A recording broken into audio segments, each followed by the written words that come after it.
everyone, it's Deanna here. I sat down with Jason and asked him some questions about him and the sawmill business.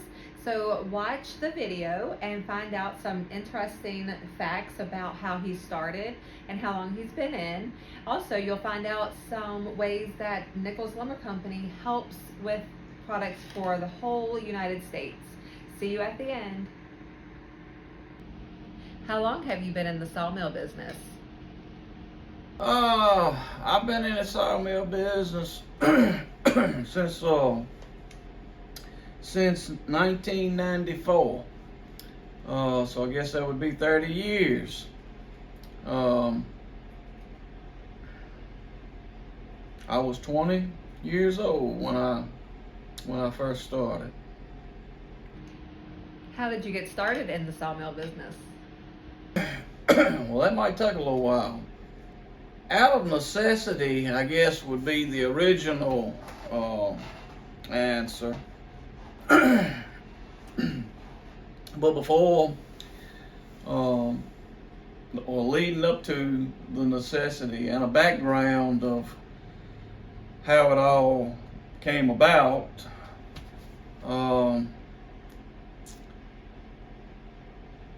my grandfather originally had a sawmill on this property in the 1940s and the early 1950s. He passed away in the mid 1950s, and there wasn't any sawmilling done again until the early to mid 1970s, and that's when my dad and my two uncles, or two of my uncles, opened up a mill. They were loggers, and they had a tract of timber that they had bought. It was walnut, and at the time they believed they could have a really small sawmill that they could cut their own lumber out of the logs that they logged, and make more money than they could if they sold the logs. So that was my dad that had kind of initiated that idea, and that's what they did, and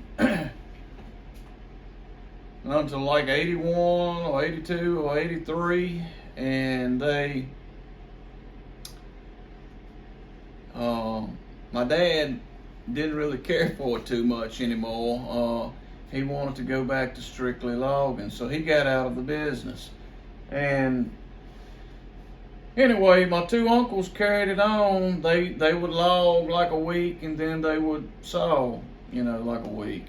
And anyway, so from then until 1994, as I was growing up, they were running this business, and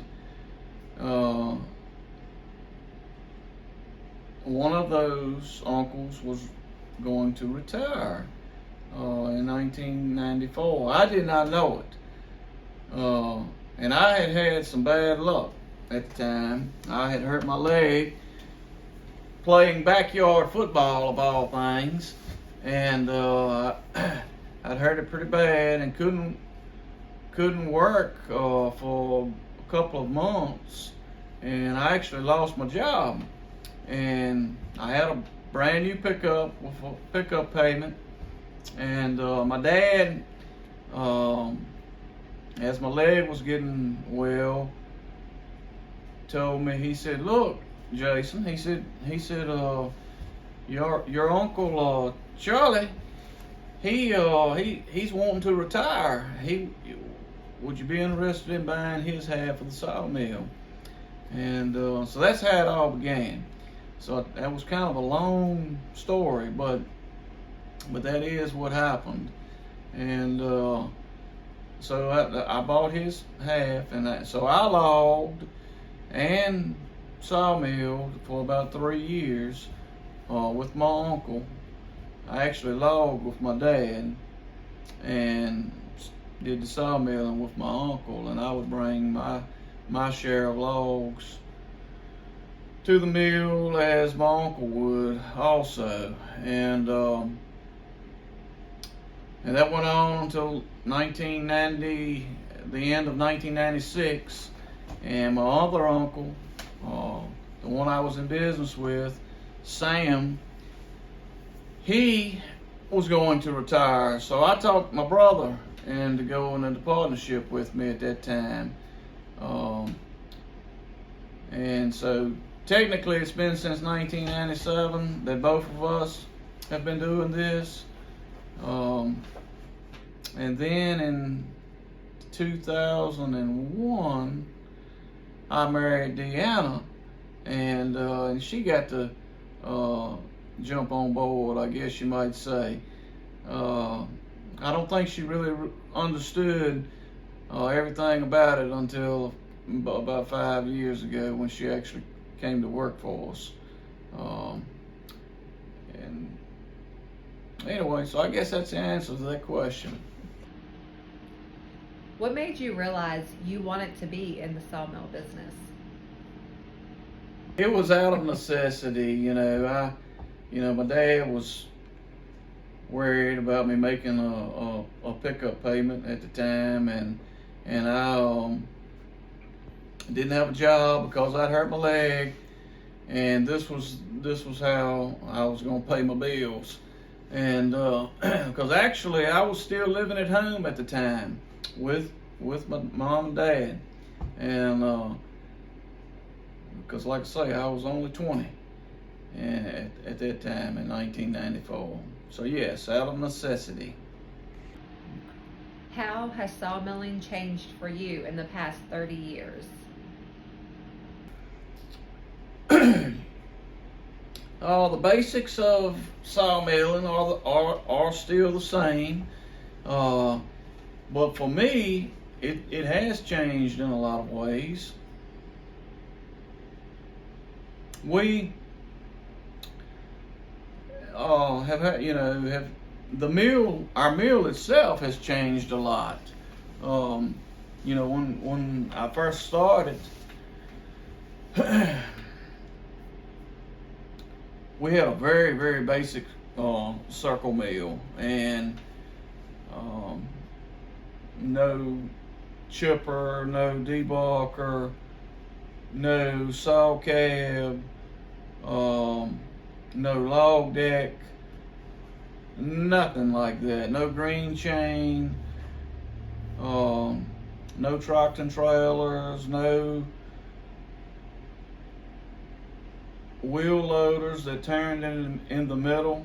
No articulated wheel loaders. So we have a lot of different things now than we did then. But as far as the sawmill in itself, the way you do it is somewhat basically the same, but a lot of markets have changed over the years. There used to be a lot of furniture manufacturers in the United States, and there was a lot real close to our location. Lane Furniture was 15 miles from where our sawmill is at, and we sold a lot of poplar lumber to them, and then there were several more within probably 50 to 100 miles of here as well. Most of those are gone now. There's only a very few furniture manufacturers left in the United States that actually do everything from the ground up. So that's changed. So now we sell a lot of our poplar lumber to kilns, dry kilns, that they will probably inevitably end up shipping that lumber overseas, for the furniture to be made. And probably in the late 90s, early 2000s, red oak, at least in this area, was a very popular wood. It brought good money. It's not as good as it used to be, and white oak has outperformed that quite a bit the last several years. So it's always an up and down market, always has been, and you just kind of got to roll with the punches, I guess you might say. You better be making some money when things are doing well, because it's going to inevitably be times when things aren't doing that well. And right now is one of those times. Things aren't bringing what we would hope it would be bringing. What is the main job that you do? The main job for me, I'm a jack of all trades at the company. But what I primarily do is saw. I'm the main head circle sawyer, and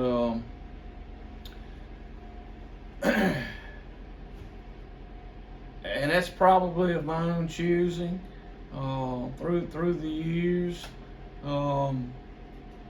But I do that every day, as long as we're not broke down. And of course, we also have a baker band mill that my cousin Adam, he runs. And I also have a Timber King band mill. I haven't shared that with you guys. I haven't showed that to you, I don't think, but I have a Timber King sawmill as well, and another cousin of mine, Rusty, runs that mill. But I do pretty much everything. I can run either one of those mills as well, and I drive a truck. That's something I wouldn't have been able to do if I hadn't have started Sawmill, and I probably wouldn't have ever tried to do that. But I fix things, work on things, I weld things, do a lot of electrical work. Pretty much anything you can think of, if it's got to be done, I pretty much do it. So, jack of all trades. I know that you like projects. Are you working on anything right now? Well, I don't have any specific projects right now, I don't think, but we have recently purchased a small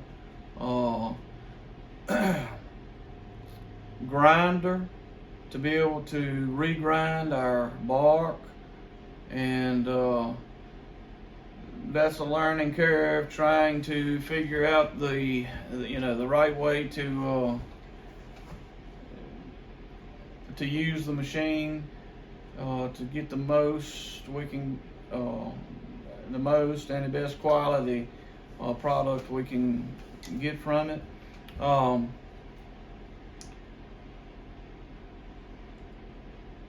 Some recent projects that we have done. We put a new blower in a few weeks ago. A Meadows blower. They're in North Wilkesboro, North Carolina. They make some real nice blowers. It's a suction blower. We had to replace one that had worn out. And when we did that, we actually put the exit pipe underground to go to the sawdust pile. We used to have it elevated where machines, loaders, and stuff would drive up underneath. And that was okay, but we decided it would be better if it was just underground till it got to where it needed to, shoot out on the ground.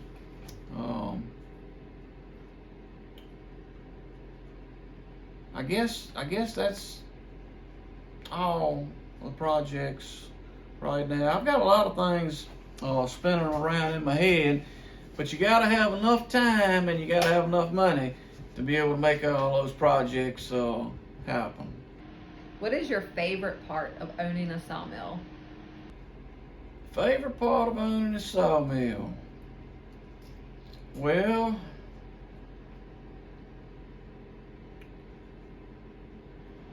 probably the favorite part is when a check shows up in the mailbox that we desperately need. That's a real favorite part right there.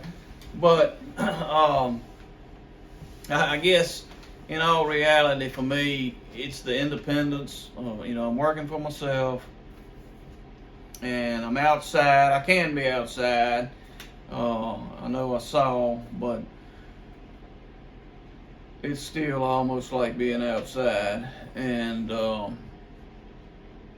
I get to do lots of different things. I drive a tractor and trailer. Run loaders, like I've already talked about, do lots of different things. Those are probably the main reasons, my favorite things to do related to the sawmill world. Also, the projects we were just talking about. I mean, the projects are, it's really pleasing to have an idea in your head of how to improve something and to make it happen, to do the project to make that particular thing work, and then be able to, reap the benefits of it, so to speak. Sometimes those projects don't necessarily work out like you hoped they were going to work out, and it was a waste of time. But hopefully, most of the time, they're not a waste of time. What are some ways the product you produce help America?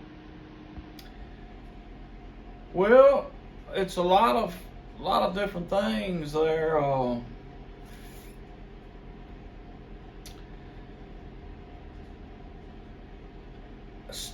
It's not just me, not just our sawmill, but all of the sawmills in the United States, small and large,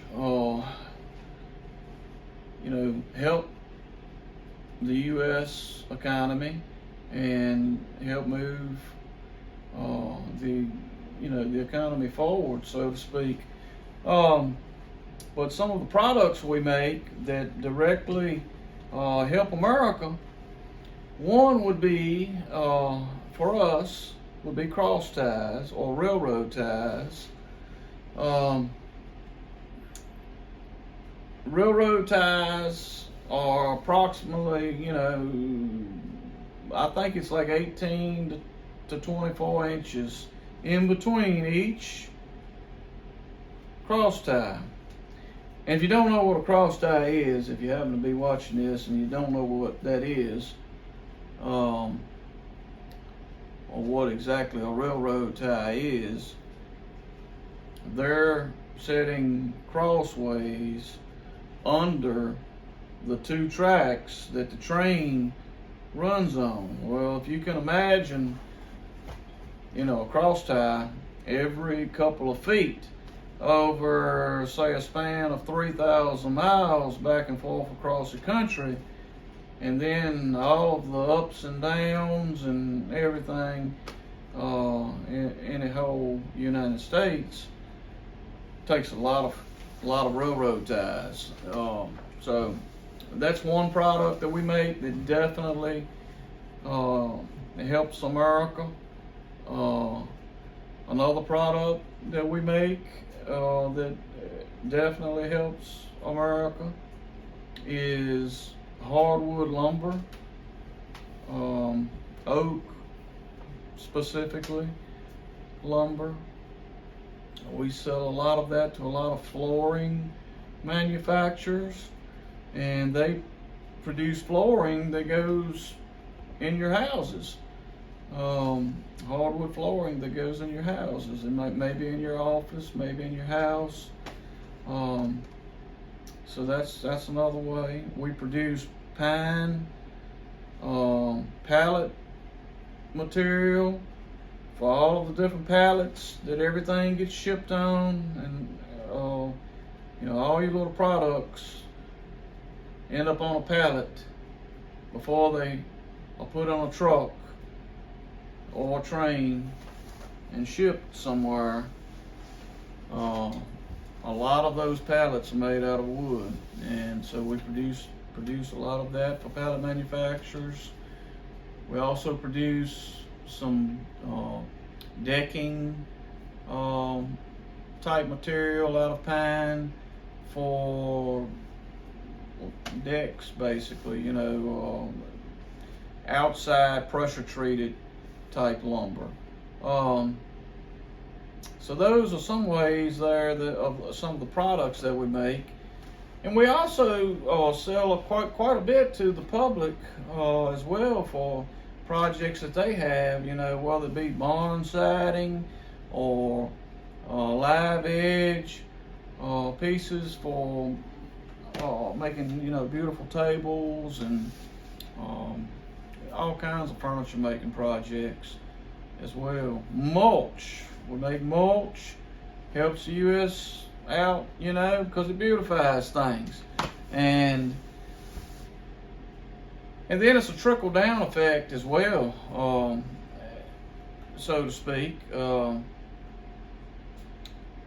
What we do, we think about it just affecting, maybe my family, my brother's family, and the families of the ones that work for us. Well, of course, it affects all of us, but it also affects all of those other industries that I just talked about, flooring industry, the railroads. If we weren't producing what we produce, somebody else would probably take that over, I'm sure, but it goes into the economy of the United States. The trucking, it affects positively the trucking industry, sort of. It affects definitely the logging industry. We don't buy from a lot of different. We don't buy logs from a lot of different people, but it's a pretty fair number, and so it helps them. They help us. We both need each other, and so those are some ways that we help America, I think. Hey, guys, I forgot a few things. A few products that are very important too, as well, to our lovely, wonderful nation, United States of America. And those products are chips for making paper. That's a product that we make, and that comes from the slabs, the sides all four sides of a log, go through a chipper, and they make paper out of those chips. Another product, that would be clean chips, the one I just spoke about. And what I mean by clean chips are chips that don't have any bark. We make another type of chip as well. We call it a fuel chip, and that chip is used for producing power, for producing electricity. So it goes right into the electric grid to produce electricity, and it's a renewable resource as well. Trees grow, they cut down, and then they produce electricity as more trees are growing again. Sawdust from the making of the lumber can be used as well for producing electricity as boiler fuel. Can also be used for animal bedding, and I already spoke about mulch, but bark in general can also be used for making electricity, for boiler fuel. And what I mean by boiler fuel, they burn these things I've talked about to create heat to make steam to run turbines to produce this electricity. Forgot about those things, just want to share those with you as well. Well, we hope you enjoyed that little bit of information that you learned. Be sure to like the video, but also make sure you subscribe to our channel so you can find out more information about Nichols Lumber Company on our channel. Once you do subscribe, comment below so we know that who our new subscribers are. Also, if you have any questions for Jason or for me, be sure to leave them below and we'll be sure to answer them. Have a great day.